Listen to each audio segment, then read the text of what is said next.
Where are you from? Bar Davis. I'm from Warm Springs. I'm the AFMO for Operations and Fire. I would like to ask, how has the fire impacted your life? I gotta get up early. No, being honest, it's just getting up and dealing with all the politics. How about the smoke? Actually, I'm in a good place. I don't get a lot of the smoke where I stay. Get a lot of smoke? No, I'm over on the northeast corner of Wildfire Reservation, so I'm not getting a lot of the smoke. But when I come to work, yeah, it's at my age, yeah, it affects. Okay. So, how has that affected It's too smoky. you? It's just too smoky. I'm not, like I said, being in a good organization for years just gets frustrating. It's more smoky. What about when the evacuation notices came out? I wasn't really too involved with that just because I was out on the fire, so I didn't really notice it until it happened. Like I said, I can't really talk about that one either, just because Do you it's do you know people that had to evacuate? yeah, yeah, yeah. I think family. Overall, how do you think the community responded to that fire and the incident? A lot of people wanting to volunteer just because it was home, and I think for us it was something new because we haven't had that magnitude of a fire do what it did. So like I said, it's been a while since we've had something like that, and yeah. Your name and where you're from. I'm Peggy Williams. Um, First off, how has the fire affected your life? Uh, Breathing. Kept my air conditioner going day and night. I didn't want the smoke to bother me at night. I realized it's going to cost me a lot. I'm going to get my bill, but I had a choice: my health or my bill. So Has any of your family needed to be evacuated? my family, uh, they're breathing. They pretty much stayed in the home. They didn't really go out. My granddaughter came down. She was down here.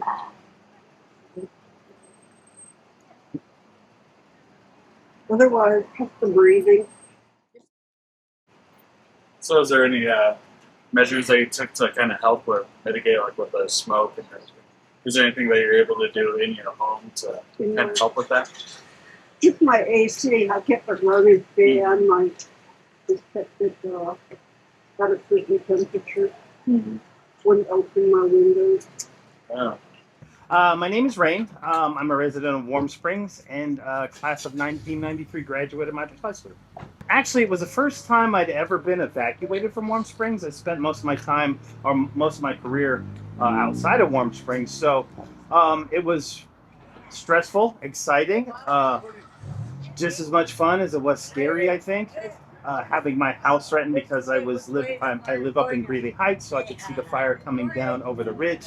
But also, oh my God, just incredibly impressed with the job that our firefighters did because I've seen them fight fire in the past, but never seen it so direct and close, right? So, yeah, between the fear, anxiety, and excitement, I now have total and complete and utter faith in our firefighting teams. It was just incredible to watch fire science in real time, that close, but also just see how well our team does it.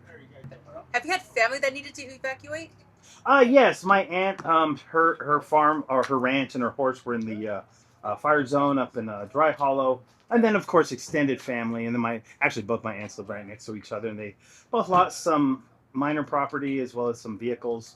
My whole extended family lives in not the whole extended family, but yeah, they were evacuated, but my no major loss of property or life or limb or anything like that. So I think we're all pretty much just grateful at this point. Watching it build over several days, right? Like, and I'm talking about like the whole week prior, right? Wondering where it was going to go, how far it was going to go, and then those nights driving to and from Madras, seeing the fire in the distance on the southern end of the reservation, from the grade, between Madras and Warm Springs. But then also the aftermath, because Van Nora, I grew up working there, right? And that's that little plot of land that took the house and everything, like in between the highway and the reservoir, right? And anyway, I spent most of my summers there from the age of 12, and to see it just swept over by fire was incredible, you know. But it was incredible. I've never seen a fire jump the river like that. I've never really been in a hot zone. So let's say the smoke. Uh-huh. How is that affecting? Yeah, there's been some problems with that. I've been staying in my house a lot more because uh, respiratory problems are something you shouldn't mess with, right? A lot of people are like, oh yeah, you got to be tough. Be tough. It's like, yeah, there's a fine line between being tough and being stupid, right? Actually, it's a very visible line that most people are just, I don't know. Like growing up here, they were telling me like, you're an Indian, you're supposed to be tough. I'm like, hypothermia is hypothermia. It doesn't matter what ethnicity you are, you're gonna get cold, right? So, I would hope that people would look at the air quality index and abide by it, right? It could save them years and years of heartache and pain and respiratory illness, which is just smart. I mean, that's why I stay indoors, is because the time I spent in the military, I developed a respiratory illness, right, due to my job. So there's really no reason to stress your lungs, your children's lungs, in this weather. Pay attention to the air quality index because it matters. Didn't want to leave, so we stayed and protected our home. Luckily, we just did fire barrier and got rid of a bunch of junk, so we weren't too worried about the home catching on fire. So we pretty much banded together as a neighborhood. Did like right now. How about the smoke? Smoke is horrible, but I can't complain because we got wildland firefighters out there eating this stuff. So it definitely affected the breathing and asthma and allergies. So had to use the buffer a little bit more. So I know you said you didn't evacuate, but do you know anyone that has either evacuated or was severely impacted? Yeah, my sister-in-law lived in Trailer Courts area, and they ended up evacuating out to Sunnyside and staying out there with my brother. And then I had an older aunt too. I helped evacuate from her home in the Tenino Valley. Well, actually Tenino Apartments, but she ended up leaving one night. So, and then my father, we evacuated one night, then he went home too. He lived at Trailer Courts, so we did help people leave and get to a safe spot. As a business, we do sell cherries and fresh fruit and salmon, and we rely on that highway traffic. And it was severely impacted. Um, I think sales are down about 60%. So it's typically pretty busy. They have picked up recently, and we got lucky enough to meet the IC from Madras. He bought some fish, and we ended up getting a big bulk order done for the firefighters and that. It ended up helping, so and we got to meet a lot of people. Where you're from? My name is Troy. I'm from here, Warm Springs. First question is, how has the fire affected you? Well, the fire has affected me too because I'm a pretty bad asthmatic. So dealing with the smoke, I have to be indoors a lot. But yeah, just and the fire itself, it's affected um, me and several other households. Just how close they got to that everyone's house and stuff, and so I stayed just right over here in like the Tenino area. So a lot of us were evacuating and grabbing stuff and watering grass, cutting the grass and stuff like that. We're all helping each other out because most of us stay pretty close around by each other. Uh, Staying indoors. I know I've been using my two different inhalers a lot more than normally. My daughter too. She's also an asthmatic, so she's been kind of staying indoors a lot too. So usually, if I need to go somewhere, I just get to where I'm going. I don't really hang out a whole lot outdoors. It's actually not too bad today. As far as some days I wake up and I can't even breathe, so I gotta find my inhaler. Well, I feel pretty relieved now that it's not threatening, our community anymore.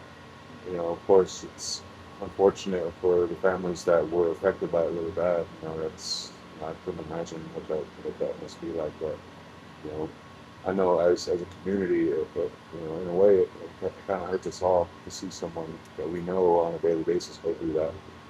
So same way as other tragedies that happens, I mean, I wouldn't say it's nice, but it feels good to see the community come together, like as one, really, to help be there for each other in situations like that. I just want to thank the firefighters and everyone else who helped, help with this fire situation that they're going on. I know it takes a lot to go out there every day and put your families on hold that you live with so you can go and help other people.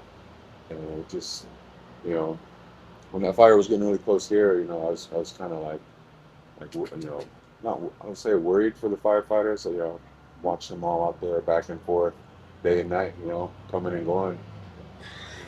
As I know a lot of the firefighters too, and then seeing out of towners coming in to assist that, and just everyone coming together, which I appreciate. So my name is Neil Morningall. I live here in Warm Springs. I was residing on the south end of the reservation on the Siksiko district, and I work at KWSO. The fire went through that area, right? Correct. Mhm. Um, what was it like having to be evacuated from that area? Well, for me, I was actually gone on I was out of town, so all I got is a text message and a notification about a wildfire that started relatively close to where I lived. So I was calling my family who was in and around the area, people who are around my neighbors, like my aunt and some of our other extended family. I asked them, "Now, what's going on? I'm getting a notification that there's this wildfire that's close to our area. Like, what's going to happen?" So that's my initial thoughts. That was the first day it happened. I do believe it started on Wednesday. Yeah, so my brother was actually there, so he was actually able to grab some of my few important things that more of our keepsake items. He was evacuated. He was told he had 10 minutes to go. So in 10 minutes, he grabbed what he could.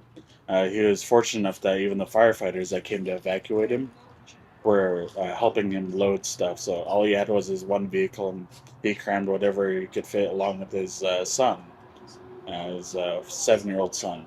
So what he could fit with him, his child, and all of our stuff, he fit what he could. Where do you have to stay now, since if that's not too personal? I'll just say that for another time. Alright. How do you try and keep the smoke inhalation down? Usually with the smoke inhalation, it's hard to do to keep it from coming in because it's everywhere, it's surrounding us. But growing up here my whole life, I've almost become used to having smoke in the air throughout the summer. And when I was younger, that's how I knew it was getting closer to school time or football season because the smoke was in the air. That's how I knew it was getting closer towards the end of the summer. My name is Frank Bruno, and I'm from Warm Springs. For me, the fires, they've been,